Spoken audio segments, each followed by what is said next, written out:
I'm not going down Just that road, say yes, bro. nod your head, keep on pushing. Keep on pushing. This jump's been rolling, so we just gonna keep going. That's straight. Welcome to the Great Journey, where we discuss having, I don't even know what I'm talking about. But this is the Great Journey. I'm the one holiday season. You're here for a reason. And today we are here with my man, Floyd. I like that rhyme a lot. Hey, I've been working on it. That joke was cold. Yeah, I appreciate it. How you doing, brother? I'm not gonna lie to you, man. It's Wednesday. Yeah. And I'm not gonna lie to you. I said I'm not gonna lie to you twice. I'm not gonna lie to the rest of this podcast. But I'm pretty hyped. Mainly because Wednesday's done and Thursday's like my favorite day of the week for real. So yeah, almost Friday vibes. honestly, it's really like Christmas Eve to me because like I get to be here, get to wake up tomorrow, know it's Thursday, and literally to your point, Thursday is literally Friday Junior. So I'm like, it's basically Friday, and from there everything's just gonna kind of roll downhill, and you know I can't wait to pick up that momentum. So I'm pretty hyped. I love it. Yeah. I love it. I'm glad you came. Tell me a little bit, or I know a lot, but tell them just a little bit about your story, and not even your story. What do you do for work? We'll start there. I'll definitely go, top down, breaking it up. Yeah. Currently, I pretty much came here straight off of work. Like I said, I'm a vessel operations analyst right now. I work for this company, O&E. Not trying to put them out there, but if anybody's got, I guess, shipments that they need, go and look them up. But essentially what I do is coordinate the schedules for all of the vessels that run across the Pacific South. So really anything that's touching Los Angeles, really Oakland, Vancouver, Prince Rupert, I believe, as well, and then it just wraps all the way back to Asia, where it's going to touch, you know, China, Japan, Taiwan, India, and slowly it comes back around. So all I'm doing is making sure that the schedule is right. If there's any delays for anything, you know, I downshift vessels, try to make sure that just, I don't know, the ships aren't sinking, no pun intended, and it's pretty chill. I'm not gonna lie, I enjoy it because I'm a pretty science-oriented guy, but I don't know, it's a nice contrast to, I guess, my creative side in like the real world, because I'm very chatty, very talkative, just random ideas coming out of my head. But then for my day job, it's almost kind of like a Peter Parker, Spider-Man kind of thing, where like what I do during the day is completely different from what I do in my free time, but they kind of balance each other out. So You're a great segue kind of guy, because we're gonna get right into it. What is the creative side of you? Like, if people didn't know who Floyd was and you had a chance to introduce yourself, how would you describe what you do? qualitatively, to not be completely tangible, I would say it's always just creativity. I know a lot of it stems from just being a big comics fan. It's kind of like why I always have like a graphic tee of comics and stuff on my shirt, and you know, anime, all that kinds of things. But in terms of the actual tangible, the creative side really comes into what I set up here, the jump rope, man. Honestly, jump rope is kind of like my biggest thing. I think at this point, I've been doing it for almost 7 years. I'd probably say like 6.8 years if you were to try and be exact. There's the scientific side breaking. Yeah, jump rope is, I don't know, it's hard to say it without sounding like it's simple, but jump rope is life, and it's just so much fun. Yeah. I've really learned a lot out of it, and I think my body's even gotten a lot out of it, not only mentally, but like physically as well. I went from being 228 in college when I first got into it, taking like a semester off, to now being really at a set weight of like 170 at the lowest, but really I'd say like 180. And it's kind of weird because, you know, I don't really diet very heavily. Kind of just got into it out of fun. That's a whole other story I can tell you. Yeah, but we're gonna get there. It's pretty interesting. I just don't really live, I think, the life that most people would think when they see me. They go, oh, you're really in shape, you're really healthy. And what I think it really comes down to is like when I jump rope, it's two handles with obviously the rope in between, but with the things that I ended up figuring out how to do with it from like learning from other people, my body just kind of really like cut up. I feel like my reflexes got a lot faster, my endurance went up, and then from there, it's really just like something that I do as a either de-stressor, a way to try and just be creative, figure out new tricks. And it's nuts because most people do ask, what do you do? What do you do? What's your regimen? And I'm like, I eat French fries every day, eggs, You like chicken tenders. Have you ever seen I Am Athlete or heard of Chad Johnson? Yeah. And he's like, yo, I just love McDonald's.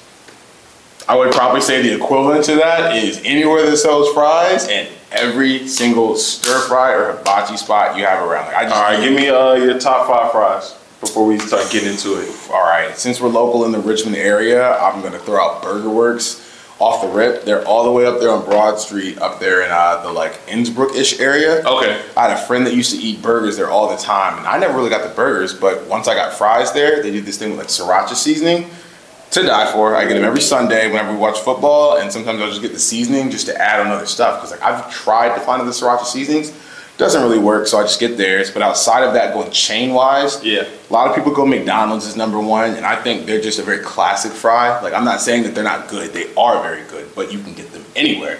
Outside of that, I would arguably say that you can give Five Guys maybe a spot, even though they're not a fast food with a drive-through kind of thing. That's a rare answer. I think Five Guys is not necessarily put in that top 5.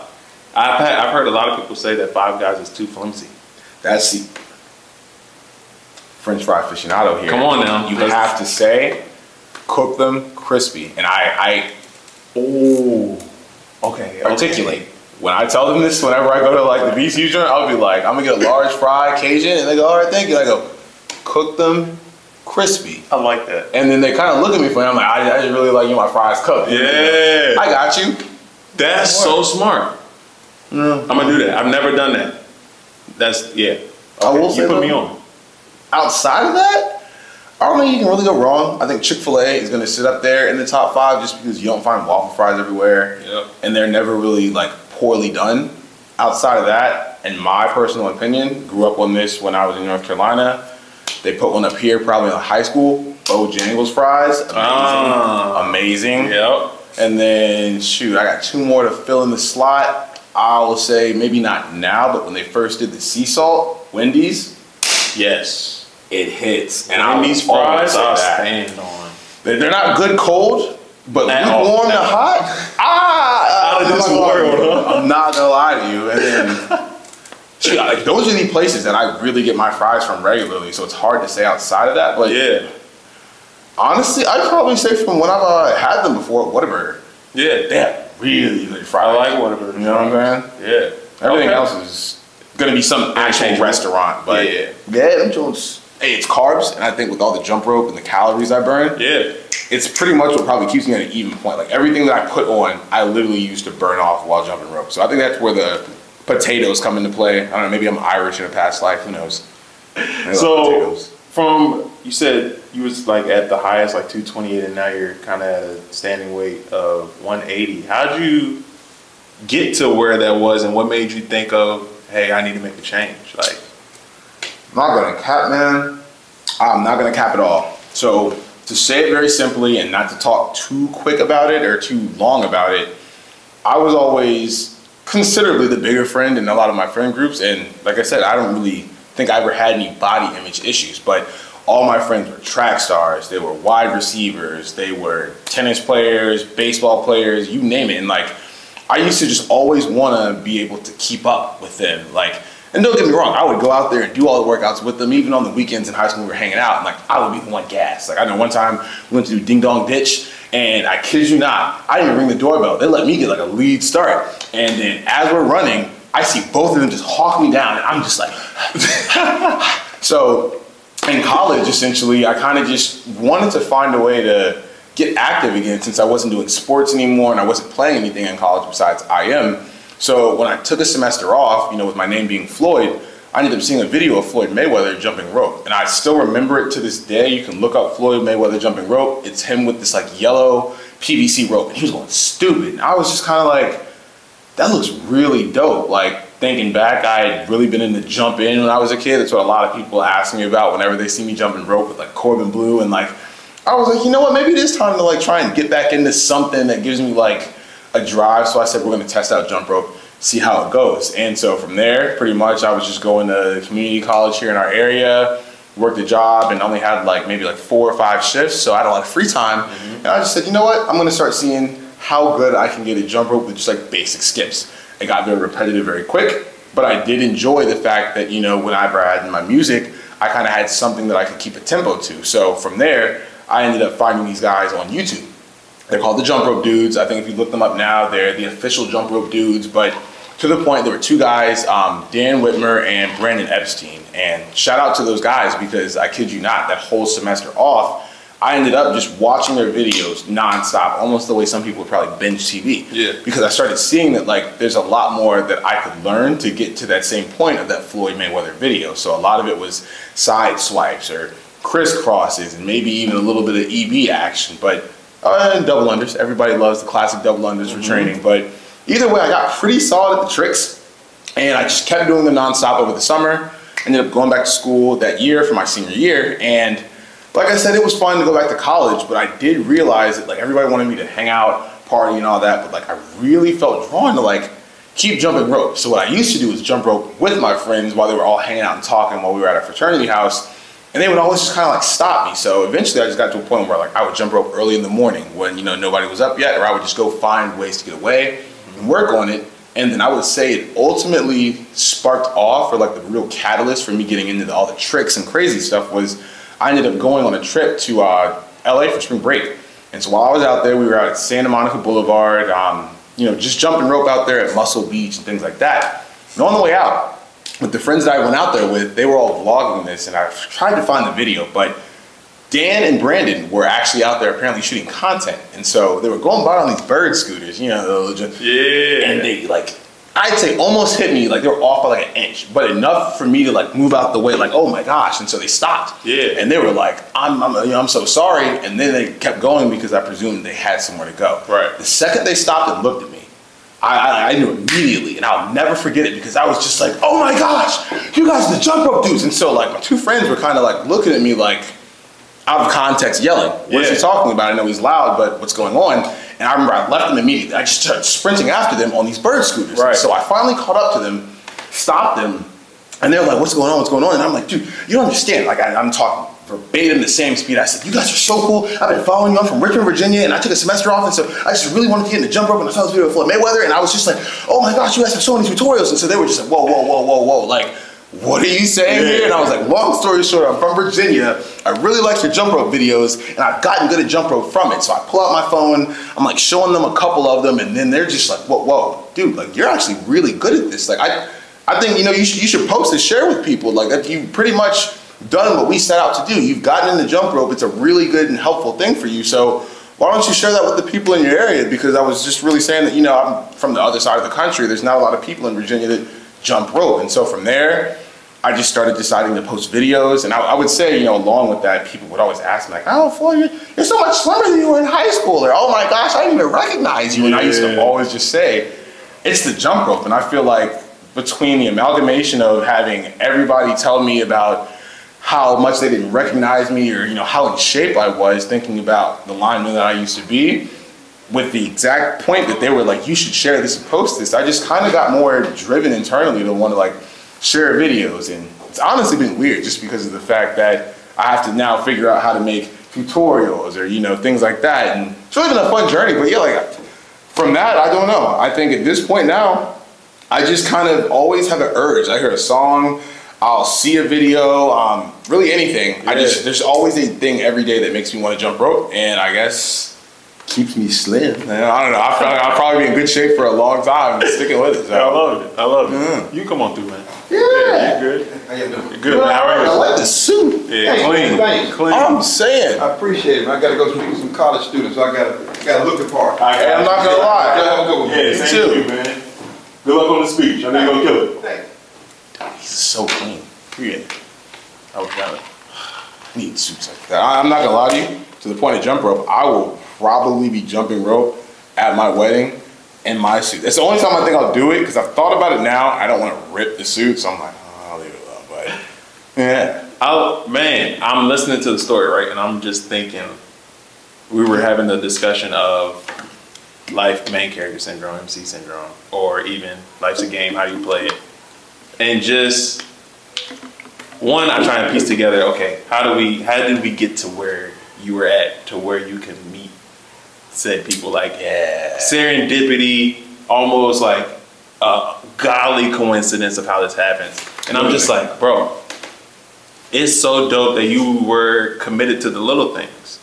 Like, somebody could have started jumping rope and saw Floyd, and I think it happens a lot where somebody sees the video, oh, I want to do that. And like you said, it was like repetitive. It wasn't even like you were getting any moves down. But you were finding the rhythm. You were finding the groove. You found a creative way to say, how can I stay with this even though I'm only on level 1? And I just keep hitting level 1 over and over and over again. It was the music. to then find a way to level 2 where it's like, okay, I can get down, what do you call them, swings? Side swings. Side swipes. I can get that down. And what was the back one? The EB. The EB. And you start bringing these things in, right? And it's just like, yo, on your journey, you had a lot of, it's like microcosms of it, but like determination to just keep through with the little things. I think people lose, even me, lose faith or lose sight of whatever the big goal is because we're looking at, yo, I'm only doing this over and over. I don't even know how long you did it, but I can only imagine if you're saying it's repetitive. There's probably like some weeks where you're just jumping, probably double jumping, and it's just regular. Like, and the face might be longer, you know what I'm saying? But yeah. Who could stick around with something? But I think when you're passionate about something, when you really find that purpose, and most people, I'll even say for me, like, who would have thought jump rope would be your passion? Like, you would think it's something outlandish where you see on TV, where it's like, yo, there's something for everybody where it's like, yo, I'm really passionate about this. You can hear it when you're talking, and you can hear it when you ran into bro. You can give it verbatim of the tempo that you are speaking to, bro. Like, and that was years ago. And I just think, like, damn, that's a great story of just like, you kept going. And by the chance of you working to where you were going, you just happened to run into divine intervention, the people that kind of helped you get there. But you would have never met them had you stopped. Oh, and I just think that's a great story. 1,000%. And I would say, honestly, it's why I do share a lot more wisdom, and I try to make videos that aren't truly just focused on jump rope, fitness benefits, and tutorials. Like, I try to share a lot of, I would say, the more meta and like qualitative things I've learned from jump rope. Because honestly, telling you the same story all over again, I had to take a semester off from college because, you know, I didn't have the money to be able to go a full 4 years staying there as a full-time student. It broke my heart. It sucked. And when I was at home, like I said, all of my friends, especially those ones that I said were always in just really good shape and really more athletic than me, just by nature, whatever it may be, they were all gone. So I'm at home by myself, and honestly speaking, like, I would say that it was truly a point where either I could just feel like, I'm some loser just because I couldn't continue to do what I wanted to do, which wouldn't have been true at all. It just would have been me in my own head. But to the same point, it was either choose that option or find something else to do with all of my free time. And so I think it was purely divine intervention to come across somebody who's a renowned boxer with the same first name as me. By chance, for me, it's a family name, and he just has it. And he's doing jump rope. And I think this is kind of the big point that I really see in the whole journey is it was taking a chance. Like, I wasn't looking at it and absolutely enamored off the rip. Like, it was just, I thought it looked cool. And I honestly didn't even pick up a jump rope probably for like another couple of days. Like, I think I finally decided, like, oh, I really would try that. And then went downstairs, and my dad had this old, like, I just call it like cloth rope, and it wasn't even really, probably from like the 80s. So yeah. I ended up having to go buy my own. But it really just came down to just like taking a chance on something that I thought might bring me some kind of happiness, if at minimum, you know, just biding time with the free time that I had to just put it towards something. And from doing it, to your point of the repetition, a lot of it, I was getting ripped up. Like, I'm talking, you know, you try and do it, maybe most people used to just trip it on their feet.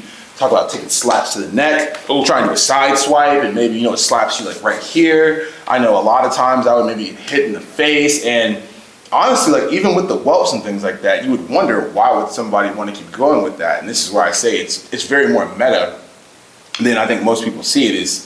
If you take to the jump rope point, I have seen multiple people become incredible at jump rope. People that picked it up after I'd already gotten into it, and they're better than me now. I've trained my little cousin, and honestly, I would say he was also on my side where, you know, he used to just be more concerned about being the bigger guy of his friend group, and he got nice at jump rope without even needing to really have some type of bodily transformation, but he still did have one in the end, and he's happy about it. I ended up running into a lady at the gym, and she actually had been following me for, I don't even know how long, because she just came up, Mom, she was like, oh my gosh, you know, you really got me into jump rope. Like, I saw your videos, because I go to this crunch and you tag them, and long story short, we shot it up, had a good time. Yeah. I even gave her one of the ropes that I had just because she wanted a beaded one. And I guess the main point that I'm getting at is a lot of these people that I realized have gotten the jump rope, they were just like me where they took a chance. Now, I think the only difference is that I inspired them the same way that I was inspired by Dan and Brandon and Floyd Mayweather, but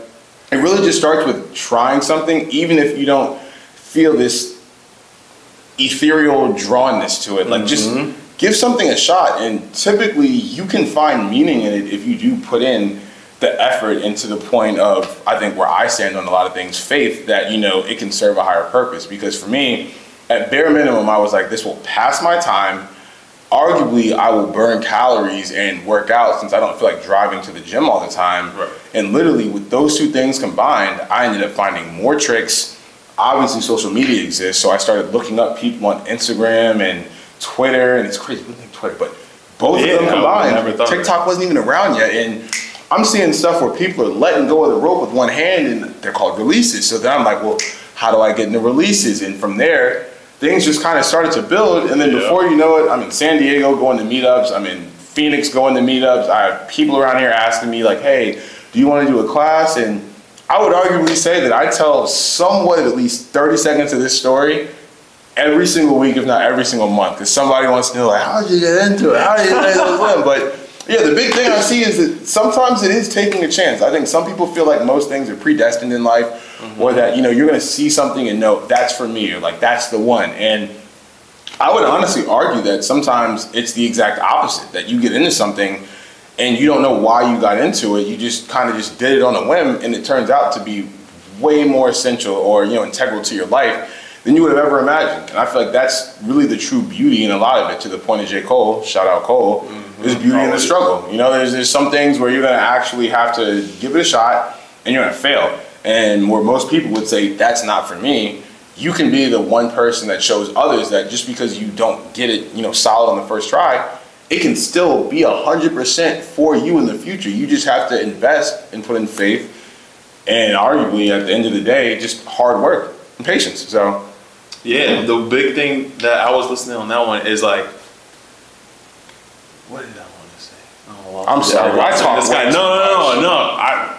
Trust me, I will go right back with you, and I'm probably going to go on my own soliloquy. So bear with me when I say this. Exactly. But the failure part that you were saying, and you were saying you could do it and fail and be like, that's not it.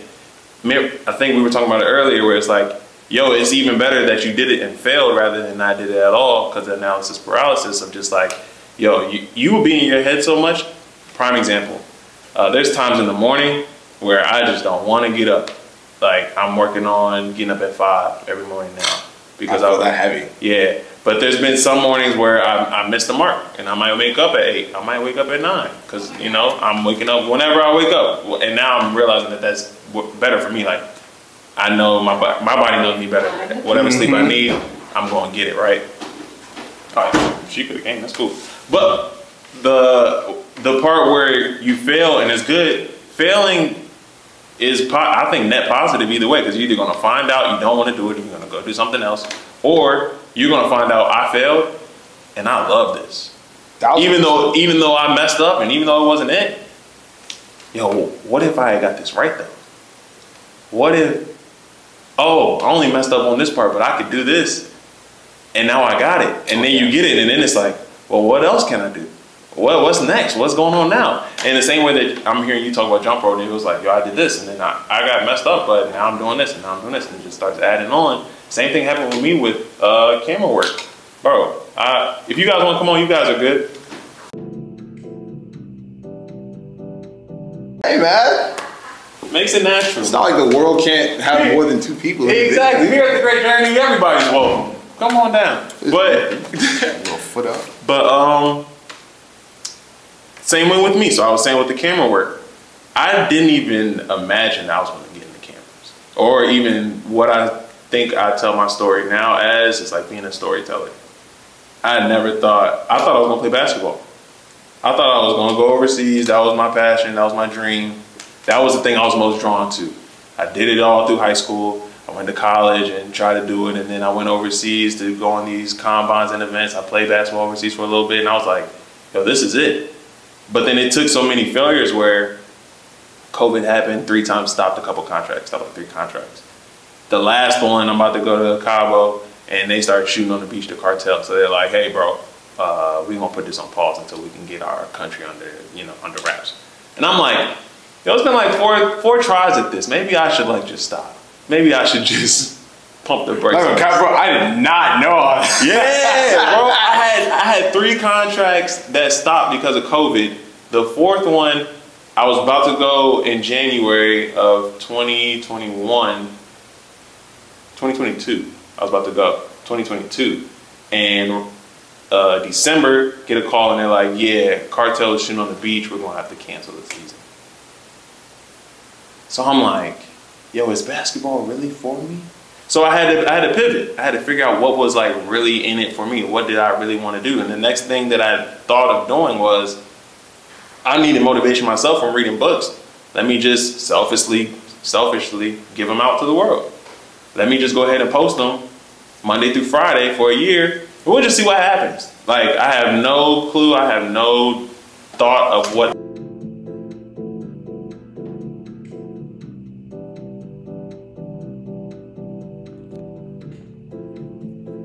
I have an interesting one. Yeah, we would love to hear it. I'm not gonna lie.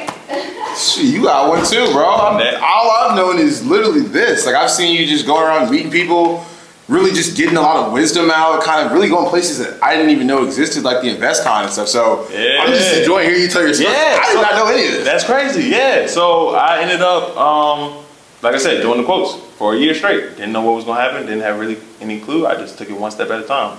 Quotes turned into Wisdom Wednesdays, where I started having people come on Wednesdays and give their own quote of the day. Because I'm like, people were hitting me like, "Yo, these are inspiration, these are dope." I was like, somebody would just shoot it out there. If anybody has a quote that they want to do, go ahead. Turned into like a 3-month thing where I had booked for 3 months, like people doing a quote on Wednesdays. Then from there, I got a shirt, turned into hoodies, blah, blah, blah. But I'm doing that in front facing in the camera. And then we was like, "Yo, we should do a podcast." Me, Dre, and Josh. Randomly, like, that's a whole nother story too, but like, long story short, it was like, "Yo, let's get together and do a podcast." So we was like, "Okay, bet." Go to Invest Fest, and we're doing question of the days.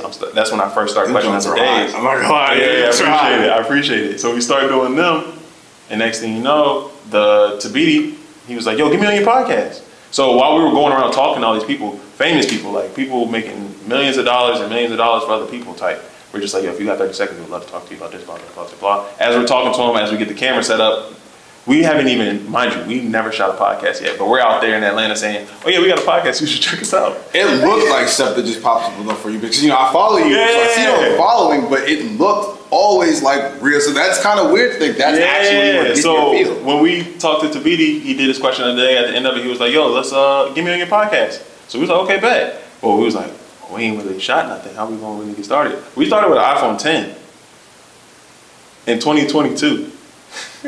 That's what we started shooting with. 4 years behind. That's crazy. Yeah. So we was like, "Yo, we need to do a podcast." Shot on the iPhone 10. With started doing that, blah, blah, blah. He comes to Virginia. He's in Atlanta. We fly him. Like, I'm talking to his assistant like I'm a manager. I'm like, "Yeah, we got this hotel booked for him. We got this flight. We'll book it. Have him come up." Like, the whole 9, doing some crazy stuff. Like, I'm looking at it. I'm looking back at it now. I'm like, "Yo, like, these are resume builders." That's tough. Crazy. So from there, I go and we do the podcast. It's dope. We start, obviously I'm doing the edits and stuff, right, for all our videos, because we can't pay for an editor. I'm learning how to do my edits. So he asked me, he's like, "Yo, who edits y'all's, your clips?" I'm like, "It's me." He's like, "Oh, you trying to come work with me?" I'm like, "Oh, of course, I would love to." So for this whole year, right, so that started in January. This whole year, or about like 6-7 months, he acquires companies or helps companies grow. So same thing he did with Steve Harvey. He helped Steve Harvey gave him like 400,000, he turned it into like 40 million. It's some wild number, turning it into crazy. So he does that for other people too. Like, so Lou Young, if you know the funny dude, does all the skits and stuff. He's his manager. There was his portfolio. Keep going. Yeah, it's crazy. Yeah. So he was working with this dude named Justin, who has this dog company called Off the Leash. Who's Instagram, like 20,000 followers. They just post dog stuff, mainly Frenchies and stuff, right? But they wanted to start a podcast. So he was like, "Yo, you can be the editor for the podcast, edit all our clips, get it out." So I built a YouTube from scratch, got it to almost monetization in 6 months, 7 months. I did all the clips for the podcast, did all that in 7 months, but I'm learning, mind you. I just started this short timetable. I really started editing in November. because we just started the podcast. It wasn't like I was editing podcast videos prior to. I was editing podcast videos because we started a podcast.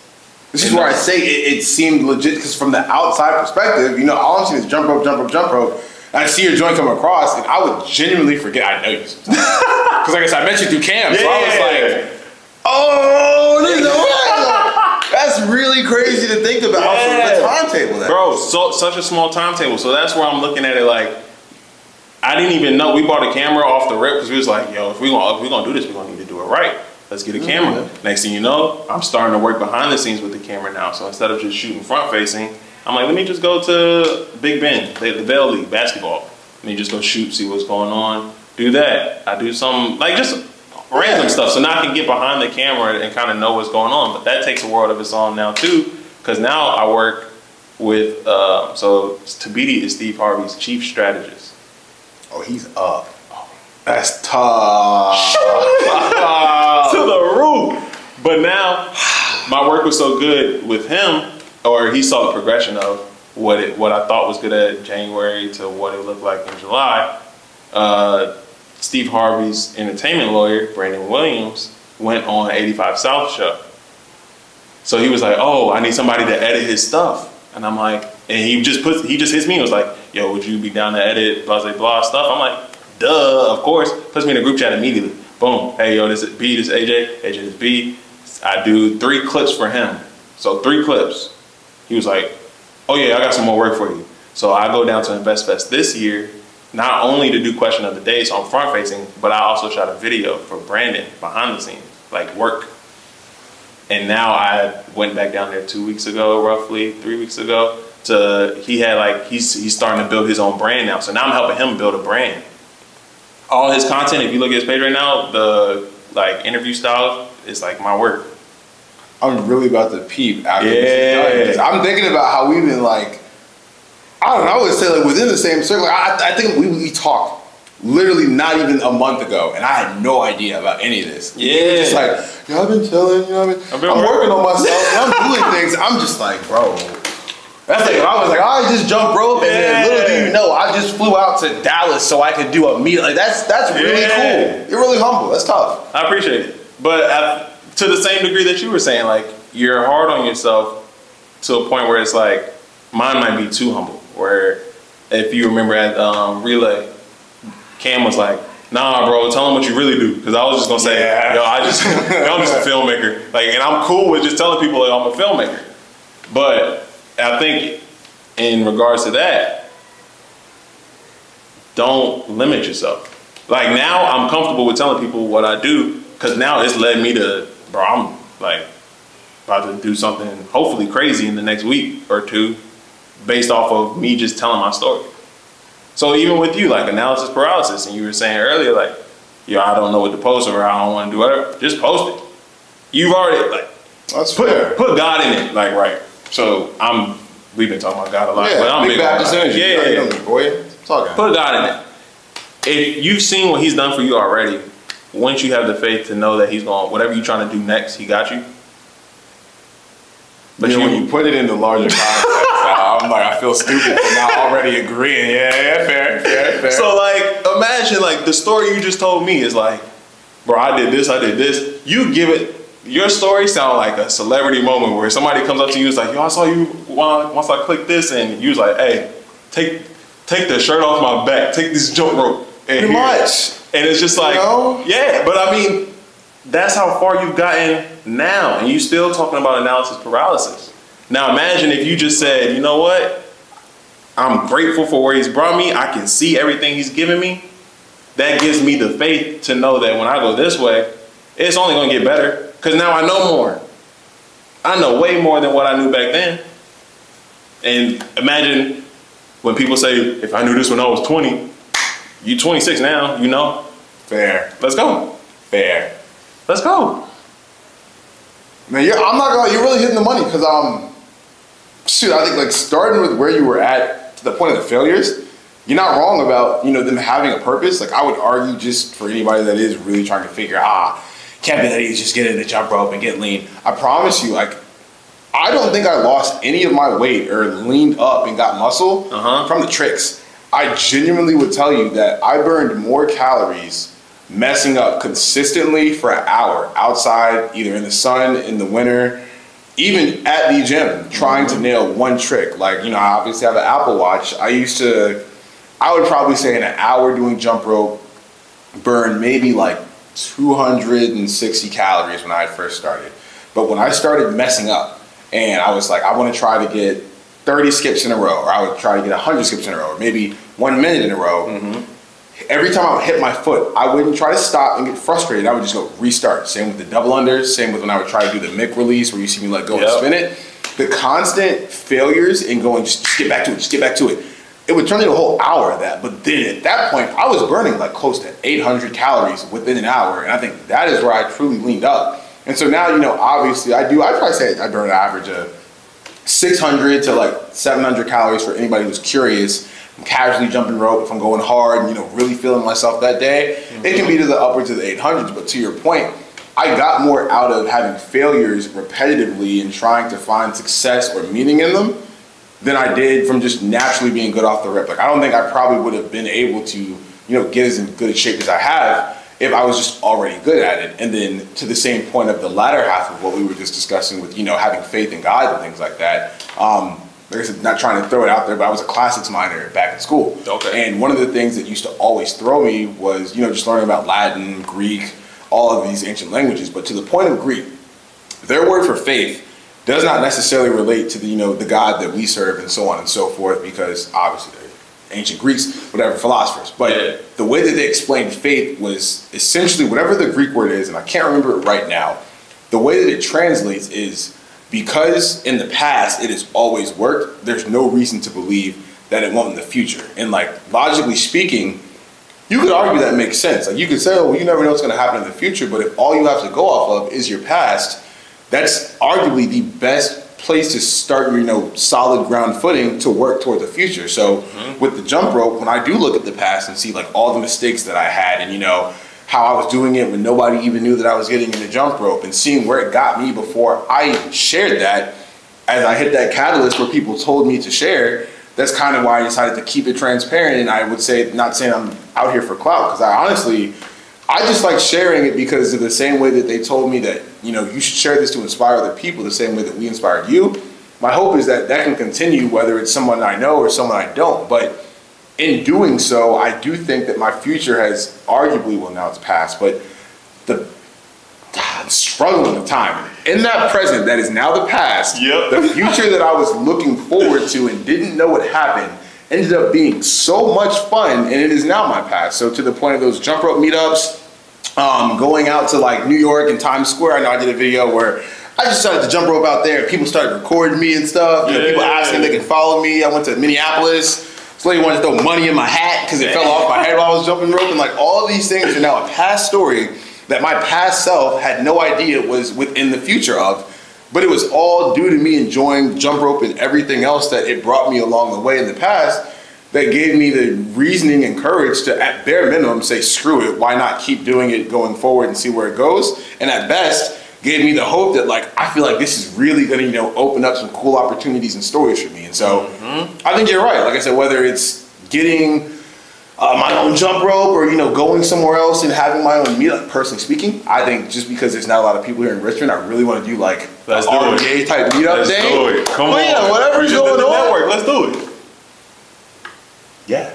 I'm not gonna lie to you, that just kind of crossed my mind. That's very fair. Come on. Because I did enjoy coming out here, everyone just chatting and hanging. Bro, I'll help you. Like, I have the ropes. I just never really got a chance to. You got enough ropes for people? I essentially, this past summer, had done something for the city of Richmond. They kind of did this thing where, I wouldn't really call it a back to school type of event, but they did this event where they wanted to have, you know, the whole area of, I want to say it was Hope Village. Can't remember where it was exactly, but bottom line is they wanted to have everybody in the city that, you know, is really within the projects and the more inner city subsidized housing areas to get more active, get healthy, and so on and so forth. So I had a lady reach out to me, to the point of God. I'd actually done a little booth at my church, Pilgrim Journey, because, you know, they just wanted to have something for the like heart and health month. So set myself up, did a little jump rope in the fellowship hall. This lady took one of my flyers. She reached out to me, and so they were like, we want you to come out here and set up this jump rope meetup. So I essentially was out there for, I want to say like 4 hours or something like that, but I really just worked out there all day because, you know, if nobody was coming up to the table, I would just jump rope, have my little speaker playing, and from doing that, a whole bunch of people, you know, would come up, learn little tricks. I had a teacher, a couple kids, but I bought a bunch of ropes so that way, you know, I had stuff to give away. You know, if you wanted to buy one, I guess. But like I said, I don't know. Like I'm just not money driven. Yeah. So I was like, I can just help other people get into it. I know how difficult it is to find a beaded jump rope in itself. Like I had to buy mine online. Right. I'll just have some here. People can try it out, and if they like it enough, and it's honestly funny because like when I bet you had it, they would be like, "You sure? You trying to mess with me? Like you trying to give me the style? Like, I'm so serious. I bought these because I already have these. Go ahead and take them." And so now I still have about like 8 to 10 ropes left outside of probably the 6 that I have. Let's do it. You know, I was like, get something going. Yeah, we'll make it happen. That's what's up. That's what's up. I like it. All right, wrapping this up. Love the journey. I love where you've been. Do you have a plan on where you're going? I'm gonna keep it honest with you, man.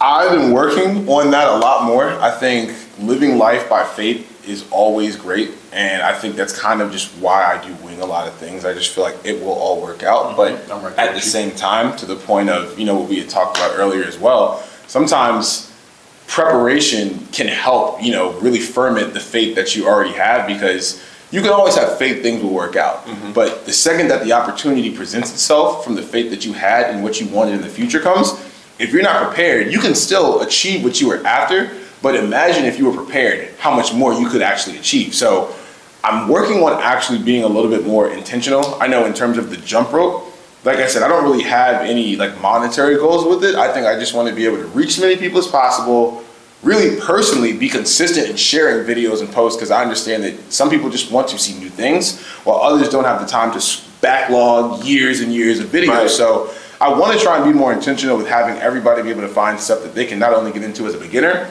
but also if they want to learn cool tricks. And then I'd probably say outside of that, just like really kind of share like my soul, my energy, quote unquote, as people say these days, through jump rope. Because the way I do see it, like I said, you have a beginning and an end. Everything in between is up in the air. Like you don't really know what you can do with it. But if you go watch the videos that I do, think about how it can go from this to spinnies to jump and spin in the air, but it still has a beginning and an end. It's just what you do with the middle is really up to you. Like everybody's going to have a beginning and end in life, but what you're going to make of that journey is truly up to you. So the same kind of vibe is kind of where I think I get a lot of that creativity in jump rope, because there's no really wrong way to do it.